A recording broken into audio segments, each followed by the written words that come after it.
The views and opinions of this broadcast do not reflect the views and opinions of Armed Media, New Productions, and its affiliates. Enjoy the show.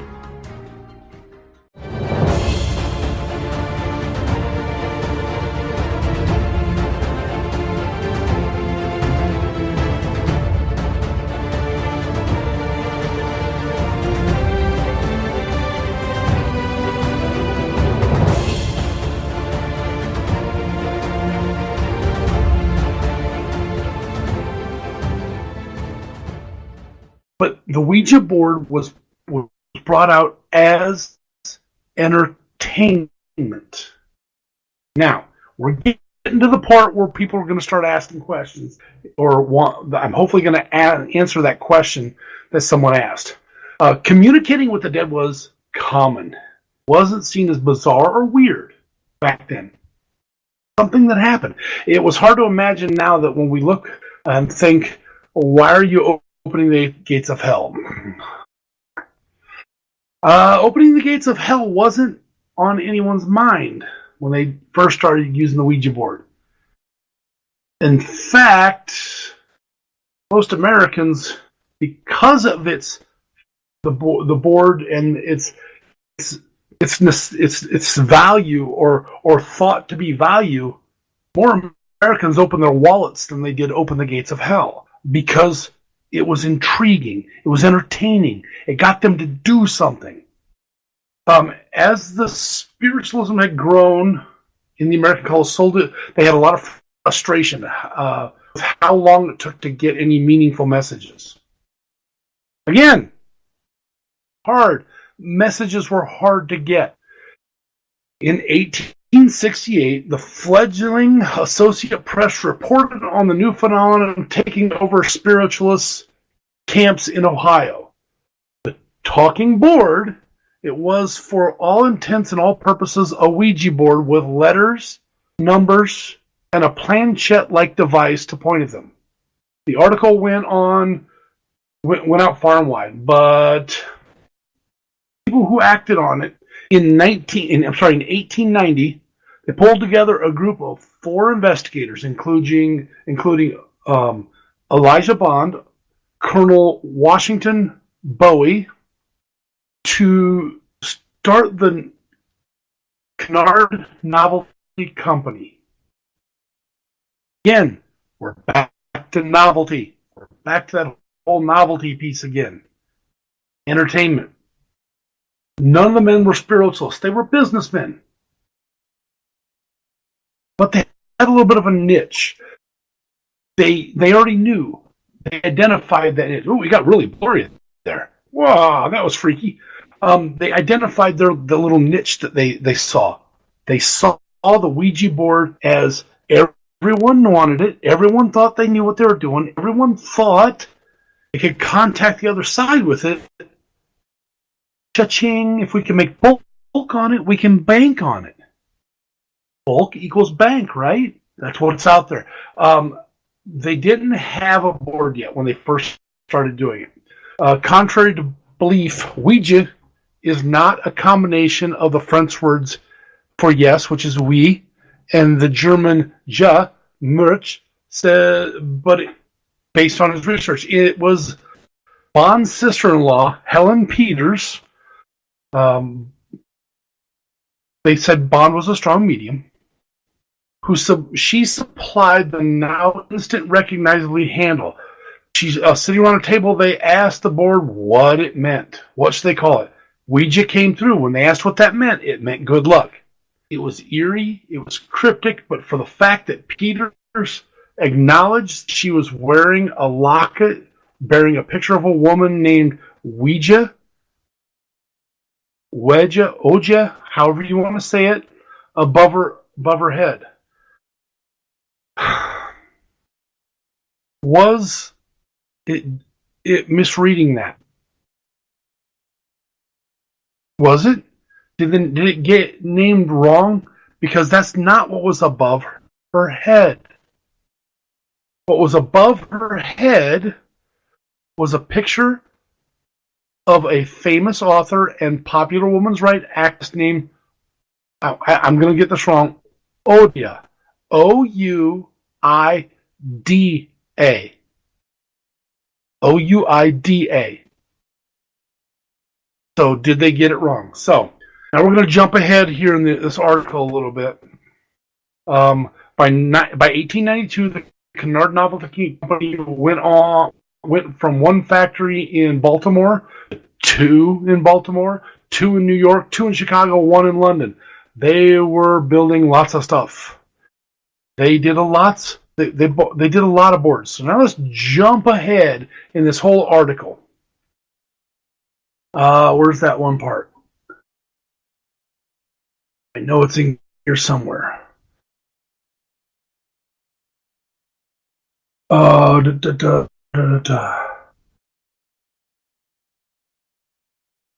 right, here we go. In 1916, Mrs.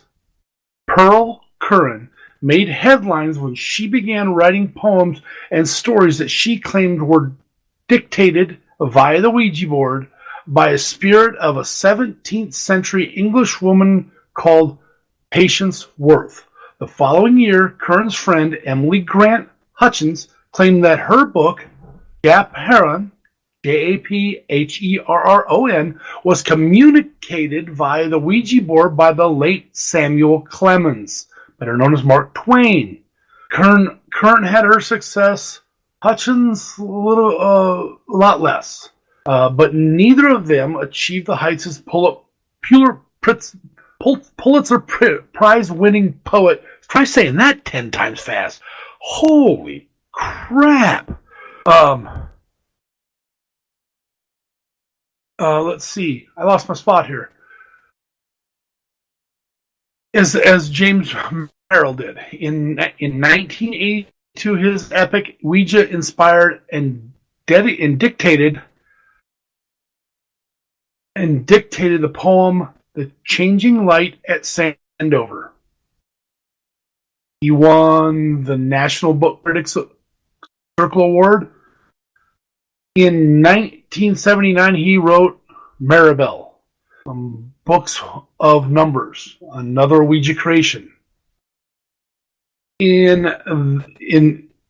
It's kind of things jumped around here. Ouija exists in American culture, perennial popularity, mystery, mysterious, interesting, and usually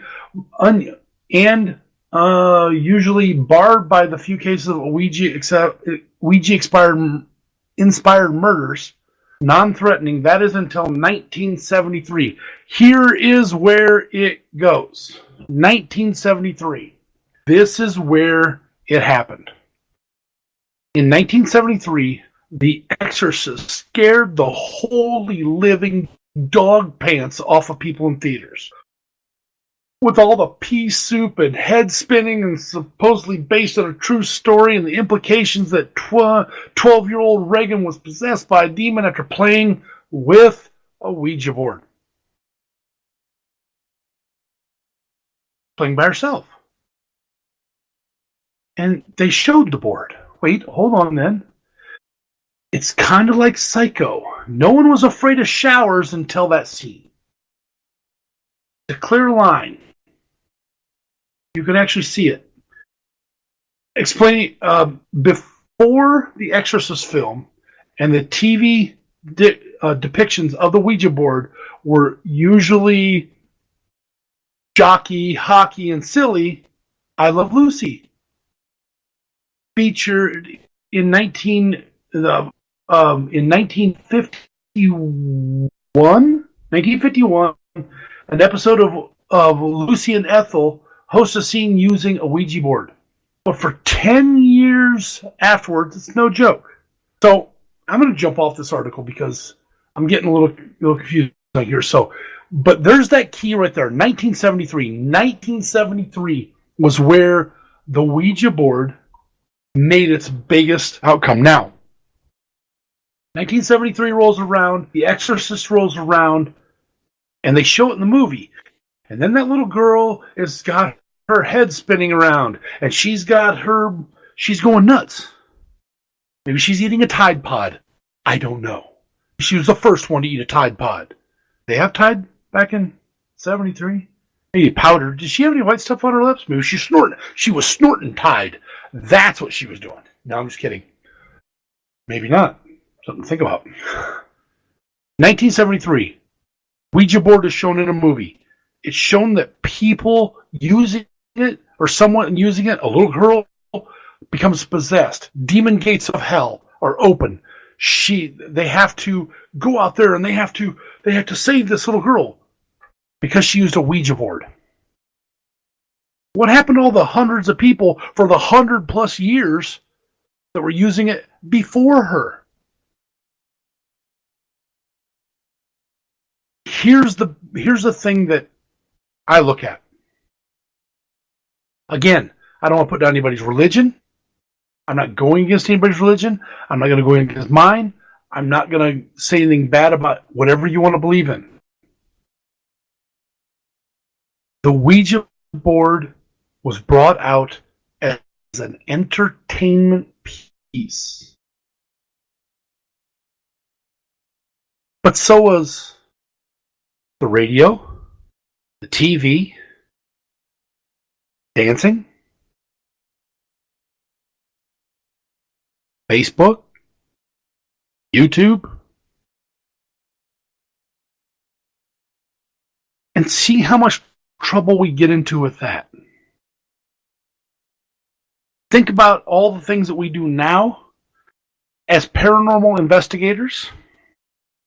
We use all sorts of equipment. I've got all sorts of things just laying around here, from EMF detectors to cans of Pringles. Hey, you never know. That might be a ghost hunting tool. Oh, I'm sorry, a paranormal investigation tool. To spirit boxes. What else have I got laying here? Phasma box. To putting stuff down on the ground. Lights. Blindfolds. Everything. The Ouija board was a game for kids. That's what it's brought out as. Now, does the Ouija board have spiritual power? I guess that's the big question. Does it have spiritual power? I don't know. I myself, I've held them, looked at them. Some of them, there's some really cool ones out there. I saw a Star Wars Ouija board the other day. The planchette looks like a little R2-D2. Does that mean Chewbacca's going to come through from the future? Maybe Yoda. Yoda will come through and be there for me when I need him. I don't know. I don't know who's going to come through. But I don't know, as paranormal investigation, as we go deeper and deeper and dwell more and more and more into this, I don't know if I can say beyond a shadow of a doubt that I either A, believe in a Ouija board, or B, think it's bull. I've seen too many crazy things and heard too many crazy things and seen too much stuff that to me is evidence that makes me go, hey y'all, anything's possible. I don't understand, or I don't know. I want to know. Will I ever know before I die? Who knows? Because I don't. There are some people who believe in it so strongly, believe in the Ouija board so strongly, that they live their life by what it says. Are they moving the planchette around by themselves? Possibly. Are they manipulating the board to just get the answers that they want? I know one person that said, my Ouija board never lies to me. How do you know if your Ouija board's lying to you? How do you know if your Ouija board is telling you the truth. It's almost impossible to know. Very hard to know. Knowing what the Ouija board says is the truth. Knowing what the dice say. I know some people that live by Dungeons and Dragons dice. That's how they run their day. That's how they make their decisions. If it helps give you guidance throughout the day, then more power to you. If you jump in and don't understand it, hey, welcome to the club. Do we need to understand more about it before we go on and use it? Oh, hell yeah. It's the people that don't understand. The people that just want to say, we're not allowed to understand. Well, I'm of a mind that makes... Well, sorry about that. Didn't mean to shake the camera there. I'm of a mind that makes me want to understand things. Doesn't mean I can explain it.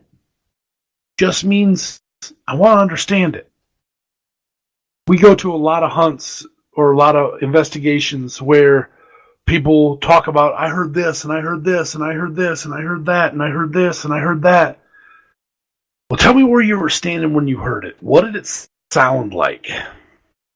It sounds like this, and they'll shake something. Well, could it have been what you just shook? No, that's a window frame. So if the wind blows outside, does it make the same noise? I don't know. Well, we're going to find out, aren't we? We're going to debunk everything we can.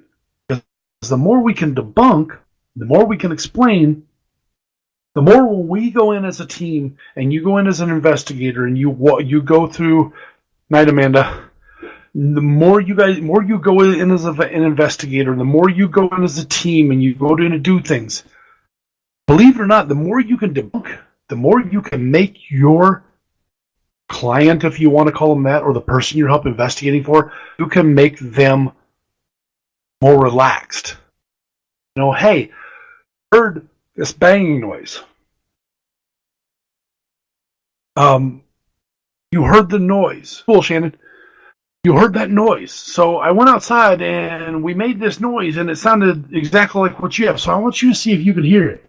Oh, hey, look, you've got a pipe loose on the outside of your house, and when the wind blows, it shakes it, which shakes down here in your basement, which rattles the floorboard, which makes that noise for you. And then they look at you like they're crazy. That you think, oh crap, they're thinking I'm crazy. No, you got to make your client, your person you're helping out, feel comfortable. Make them understand that if you don't know, you can't know. We can't understand if you don't know. And if you think you're going nuts, you're not. It was just something loose, you know. And then, I wasted your time. You didn't waste our time, because if we caught something, and I get to see something, I get to hear something, I get to watch something that I can't explain and don't know what it is. Again, back to my can't explaining. So I'm gonna get off the whole Ouija board topic. I hope that answered the question, or made that person think that was asking me that question earlier about it.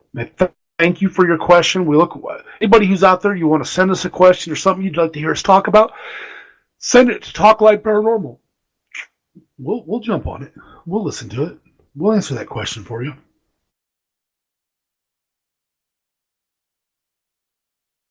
So, there's a haunted bar, and yes, I said bar, alcohol, drinking, in Nevada that has been around since before Nevada was even a state. I'm trying to read this article. It's in the remote town of, I always get this wrong. It's Genoa, Genoa, Geona. It's one of the most historical, rich communities in the Silver State. It was even toured as the oldest town in Nevada. This building has been there for centuries. There's been tons of stories. Just going through the whole place. Naturally, this place is chock full of ghost stories. So be sure to check out the Haunted Bar next time you're in the area. Now, I got a picture of the bar up. It's a nice old place. Lots of cool old stuff on the wall. I am looking right now. Where am I at? A website called onlyinyourstate.com, and we're on Nevada. This was posted January 12th, 2019, just a couple days ago. That's pretty cool. Heck yeah, that was just 4 days ago. Cool. This is an old ass bar, y'all. It was constructed in 1853 and operated as a gentleman's saloon, serving fine wines, liquors, and cigars. The bar has changed hands over the time, a couple decades, but there's barely anything that's ever changed in it.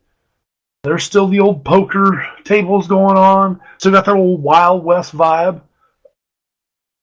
Let's see what else is in there. Lots of old pictures. And it's got plenty of ghost stories. Some say the saloon is home to its very own ghost they named Red. Paranormal investigators have conducted numerous investigations in the bar and concluded that Red loves the old bar jukebox. You got to play him a song, but you got to figure out which one it is, which song he likes. Legends, another spooky legend around the bar regarding the tree that still stands right outside. The legend has it a man shot and killed a towns member. He hid in the bar before locals dragged him out and hanged him from the tree. The story is so I can't read that word. They're saying that the man's spirit still lingers within the bar. Gotta come in and look. Oh wow, that's cool. There's a poster for a $500 reward for the arrest and conviction of Jesse James. Jesse, what a man! Man, they're saying all sorts of nasty things. Nobody knows. Oh, sorry, getting comfortable again. So go check out that bar if you can. That bar looks like a kick-ass place to go. Go look and be in there. Shannon sent me an article. So again, she's trying to get in here and try to talk with us. She's having issues with her system to be able to get into the show here. She sent me an article, and I started perusing through it. The 10 most terrifying Native American legends. 10 most terrifying Native American legends. There's myths, there's cultures and myths and legends for everyone.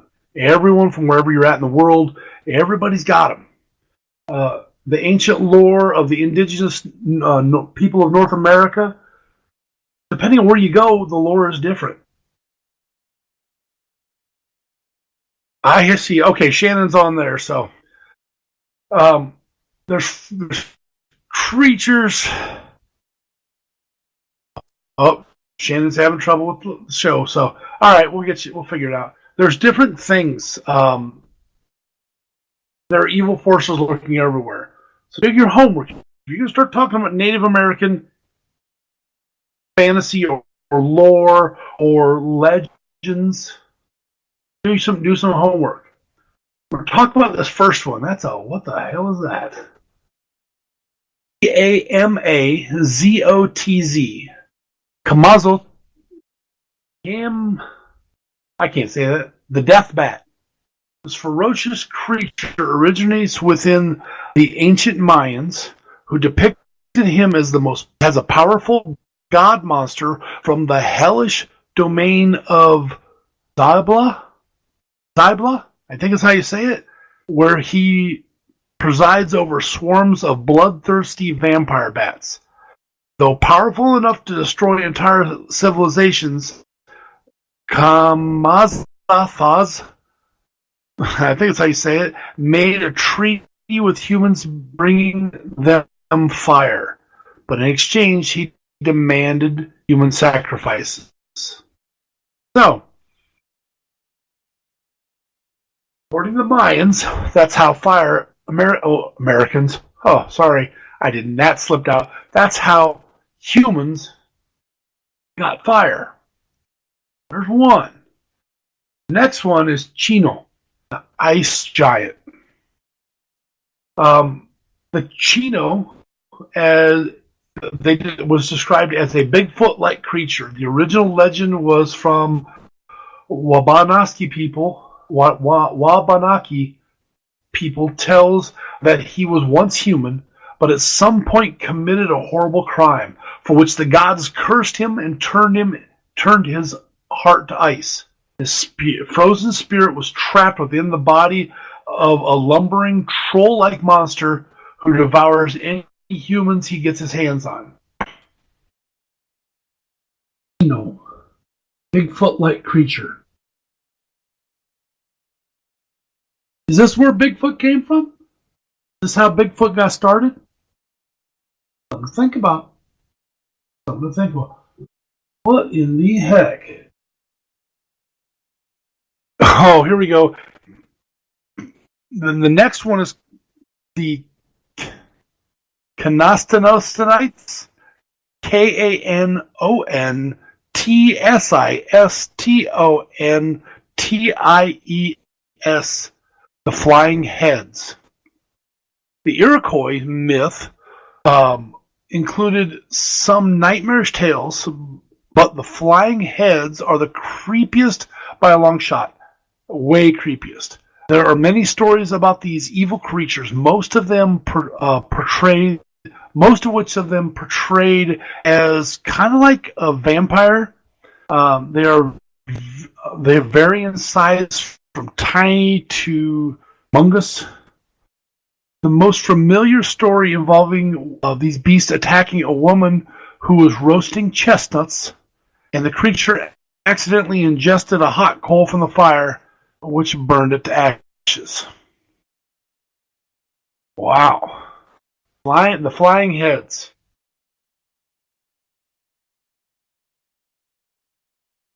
The Mishipi Shua. Mishipusha. The Water Panther. I apologize if I'm just destroying these names. I hope you guys aren't laughing too much at me about there. This is the story of the Water Panther, spans from multiple tribes including Cree, Algonquin, the Ojibwe, and the Shawnee. It's usually described as a giant dragon-like feline, big-ass panther, and the most common element is the monster's aquatic habit. It lurks in lakes and rivers and waits for humans to come close to the water and pulls them under and drowns them. It's even said to have a snaky, prehensile tail that aids in its snaring its prey. Snaky, prehensile tail kind of sounds like a cross between they call it a water panther, but it kind of to me sounds like it's a cross between a python, alligator, and maybe a panther. Dragon-like feline. Or maybe, just maybe, it's not any one of those, and it's a Komodo dragon. Or a lizard. Never know. Never know on that one. The Skinwalker. Known mainly to the Navajo folklore, the Skinwalker is essentially the North American equivalent of a werewolf. In most tales, the creature is a magical or cursed human being, usually a shaman who takes part in the ceremony designed to summon evil forces, so that he may take on the characteristics of that animal. The animal can take on many forms, including wolves, bears, and birds.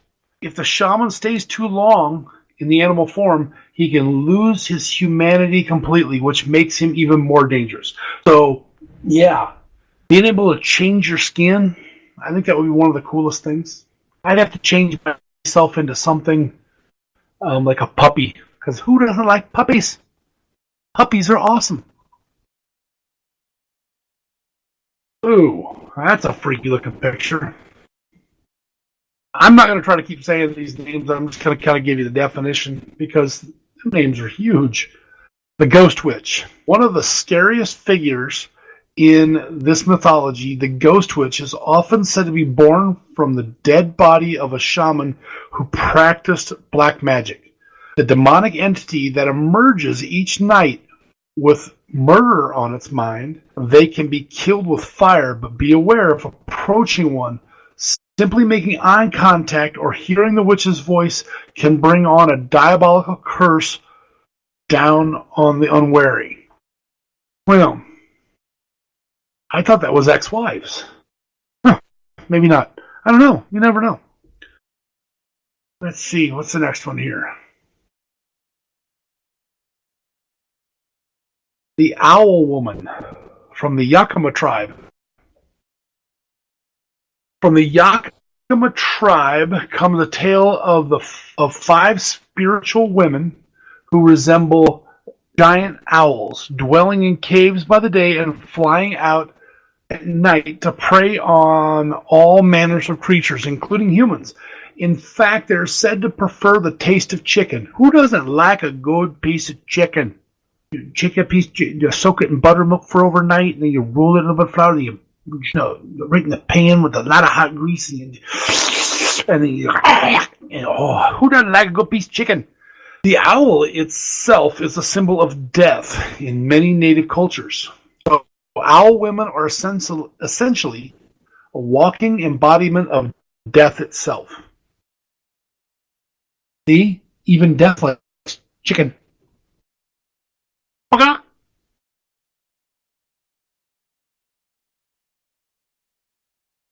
Let's see, the little cannibals. Among the most dreaded figures in the Cheyenne and Arapaho legends, and even more, are the savage humanoids may be child-sized, but they're incredibly strong and often attack in large numbers.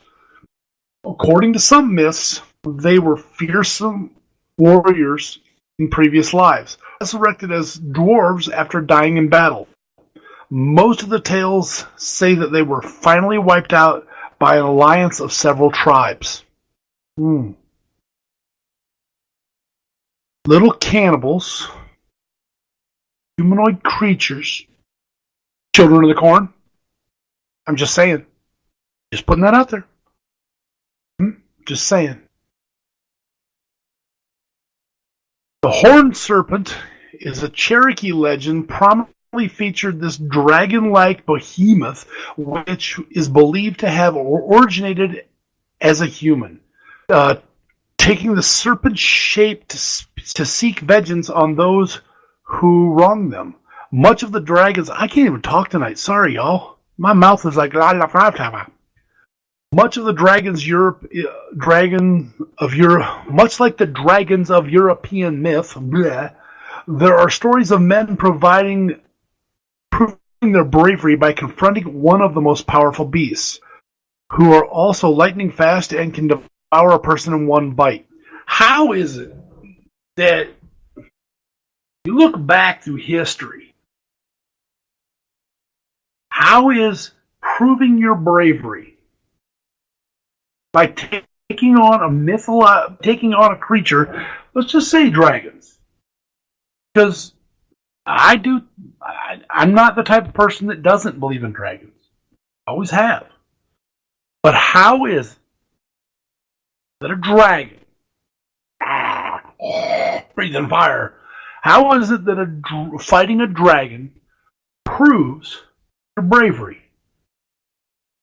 If you don't kill it, and you get killed, then are you lucky or unlucky? If you do kill it and come back, yeah, people will say, he's brave. How did you kill it? Now, today, blow it up. Shoot it with a high-power rifle. I ain't going to go out there with a sword in my hand and I shall smite thee for the king. No, ain't going to happen. I don't understand that one. Now, this one I've heard of before. Wendigo. The evil that devours. Arguably the most powerful and deadly creature in North American folklore, the Wendigo appears in many tribal legends, but his best known description comes from communities surrounding the Great Lakes region. Closer than I am. Many of the legends are cautionary tales enforcing taboos against cannibalism by claiming that any human who eats another human's flesh will be transformed into this creature of pure evil, a form of Manitou cursed with an insatiable appetite for human flesh. Not even loved ones are guarded from it. I don't care if it knows you. It could know you. It could not know you. The Wendigo is one I was told about when I was younger. We're not, I'm in Iowa. We're not close to the Great Lakes, but we're closer than some areas. I guess we would be in that region, I guess. We're closer than, say, California or Arizona or Texas. Yeah, I heard about the Wendigo when I was younger. One of the things my grandpa taught me. Positive was my grandpa. So those are those top 10 most terrifying Native American legends. Do your homework before you go into an area. Do your homework on everything. Again, tonight's show was not meant to push anybody away. It was not meant to piss anybody off. If I did, please let me know and give me a chance to understand why you're mad. Let me understand why you're pissed off. Tonight's show was about understanding the very beginning of it. Now, understanding the history. I think that if we know more of the history of the equipment and the stuff we use each day, that we have a better understanding and a better knowledge of that said stuff, then we can make more rational decisions. Look, 20 to 100 years ago, 150 years ago, we treated cancer. When they decided they knew what cancer was, how'd they treat it? They didn't know. Today, there's cancer that's curable. There's diseases out there that are curable, or at least controllable. People had to understand their knowledge and what they're talking about and the history and what they're doing before they could figure out what to do. That is one of the biggest things that I think goes into the paranormal investigation side of the house. You need to understand or have a knowledge, number one, of your equipment. Number two, of the area you're going in. Number three, the history of that area. Now, there's a difference. Knowing the area that you're going in and knowing the history of it is actually two different things. I'm sorry, Shannon. I'm really sorry about that. Knowing the history. So I understand Missouri State Penitentiary. I understand why it was built. I understand why they segregated the buildings. I understand why they did some of the things they did there. But I also know some of the history of it, and I don't know it all. There's no way I'm going to know it all. I'm not a know-it-all. I know. I know that I'm not a know-it-all, that I don't know when I don't know when I know when I know. The thing is you have to understand history and understand the location. Some people are going to say it's the same thing. To me, it's not.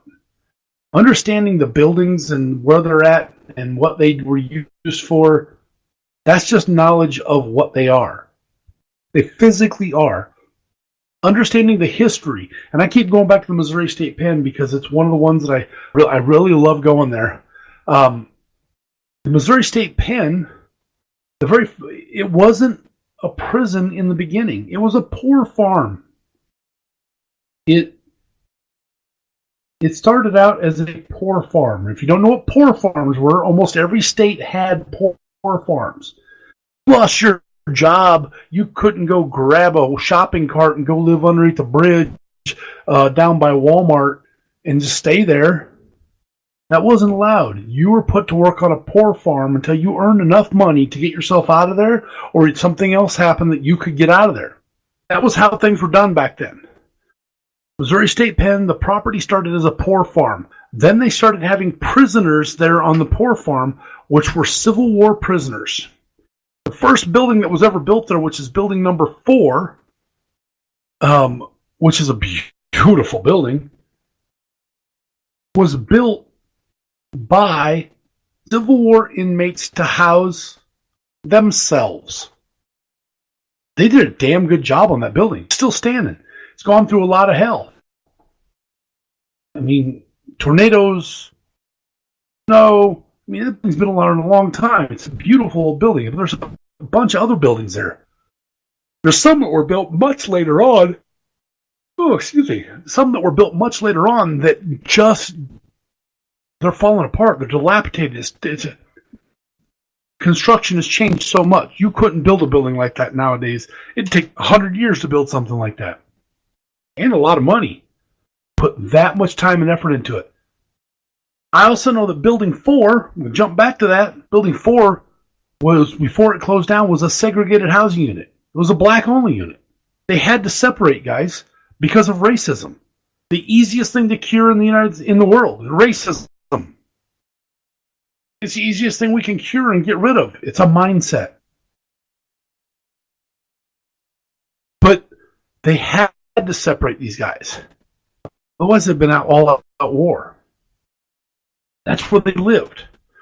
Black guys lived in one building, white guys lived in another building. I don't know where they put the Chinese and Japanese people, but maybe they housed them in part of the yard, or I think they were in general population. So we know the history. We know some of the stuff that went on down there. We know why. So now we know the history of the land, what the buildings were used for. So now we know the history and the what. We already know the when. We know the where. Jefferson City, Missouri. There's the 4 big W's. We've covered them. Now that we know, now we try to look for the things we don't know and we can't explain. That's what we do when we do paranormal investigations. If you're going to go to someone's house, get that address. Start looking online, because not everything you read online is true. But you can find old maps of old settlements and old things that happened in that area. You can find history stuff on that area and that ground. Is the house built on an old cemetery? Is it built right next to a Native American Indian burial ground? Did someone get murdered there? You know, we have been asked to go do a place in Missouri, a house where, believe it or not, it's right where they used to hang people. That's where the gallows used to be. They used to hang people from, in that small town area, way back. Well, the house sits there now. Is the house haunted? Is it paranormal? I'm gonna probably say hell yeah. Lots of people there. It looks like I got about a minute left. So I want to thank everybody for listening. Thank everybody for being on here tonight. You guys are awesome. Shannon, I'm glad you could at least make it into the Facebook Live. Henry, Amanda, Jake, all you guys out there, thank you very much. Kim, everybody, love you guys, miss you guys. We'll get together soon. We'll see you guys later on. We'll be back here next week. Hopefully we get Shannon back on here next week. Last thing I want to say to you guys, besides saying goodnight, is, hey, y'all, we'll see you in the dark. Good night.